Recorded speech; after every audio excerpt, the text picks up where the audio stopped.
This module is essentially an envelope generator with some added features that allow it to perform many other functions, such as, for example, those of a VCO. So, as with any usual envelope generator, we have our four knobs. We have the attack, the decay, the sustain, and the release.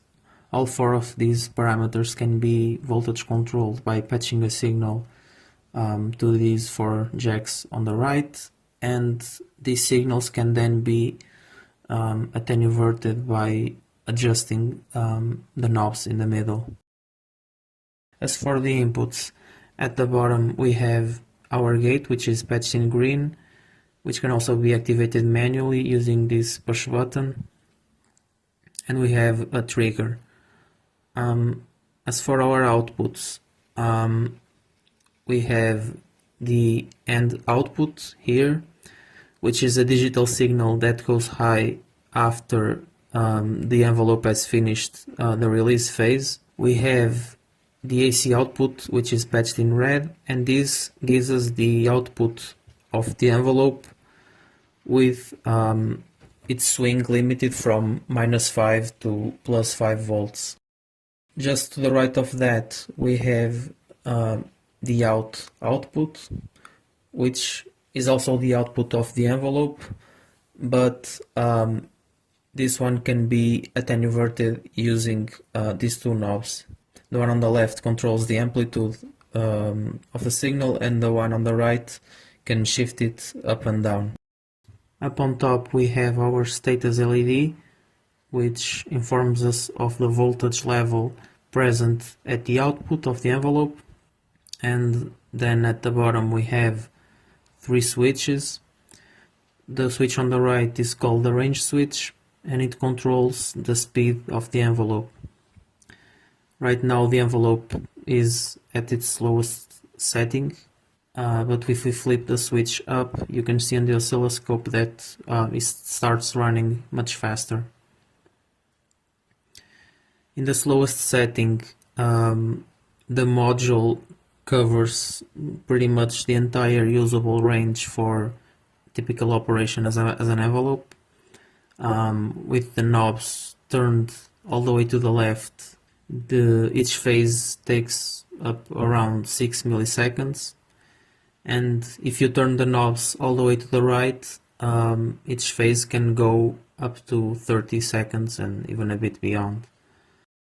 The reason we have the higher setting, which is much faster, is so that we can use the module as a VCO, because to get into the audio range we need much faster slopes than the ones typically used for an envelope. To the left of that we have the exponential switch. This switch draws inspiration from the Surge universal slope generator, which had the functionality where the output of the slope generator was connected back into the CV inputs of the module, and this allowed it to manipulate the shape of the slopes so that they are no longer linear. So I can demonstrate it if I flip the switch up. You can see now that we have a more logarithmic shape to the attack and an exponential shape for the release. And we can also use the attenuators to manipulate the response, as you can see.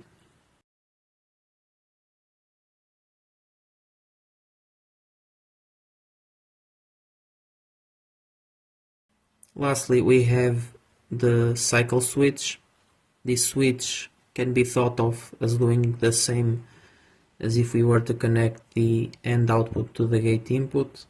This causes the envelope to oscillate continuously between the attack and release phases. So if I turn it on, as you can see now we have something that resembles a triangle wave, and I can even unpatch the gate signal and it will keep oscillating. Right now, as you can see in the top right corner of the oscilloscope, the frequency is around 25 Hz, So to get into the audio range, I'll flip the range switch up, and now we are getting something close to 11 kilohertz.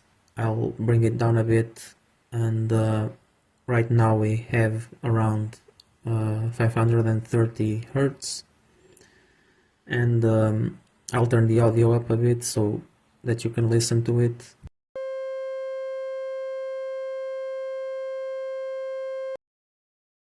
We can also adjust the attack and release knobs so that we get different frequencies, and if we adjust just one of them individually, we can also modify the shape of the waveform. So for example, we can get a sawtooth waveform if we set the attack really fast. So right now, as you can see, we have a sawtooth, and if I set the release to a really fast setting, we get a sawtooth that's in the opposite direction.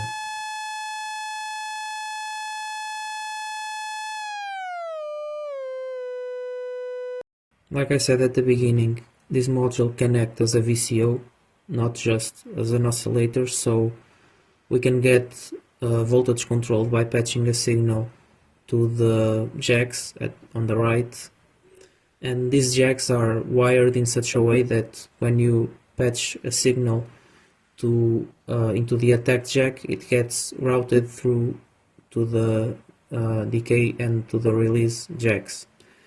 But if you wish to apply a different CV, you can then, if you want, patch the cable to those jacks, and it will break the connection and provide different CVs for the attack and the other phases. But in order to reduce the need for cables and multiples when using it as an oscillator, I only need to patch a single cable to the CV attack jack. So that's what I'm going to do now. I'm going to patch this input to the output of a module on the left. An important detail is that if you want 1 volt per octave tracking, you need to turn these knobs all the way to the right in order not to attenuate the input signal. And I'll set the modulation a little bit slower so that it can be more perceivable.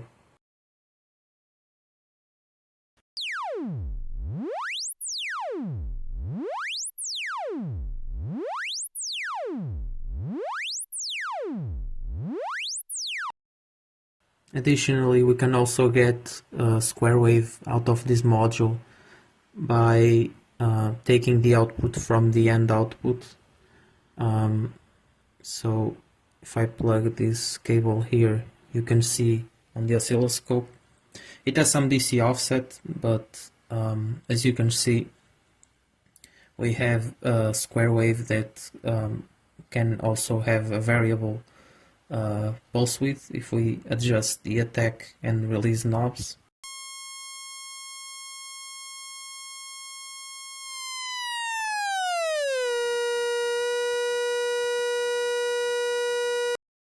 And that's it for this quick overview of this module. It's a really powerful module that gives you a lot of bang for your buck, both in terms of size and price. And I hope you have as much fun using it as we've had developing it, and happy patching.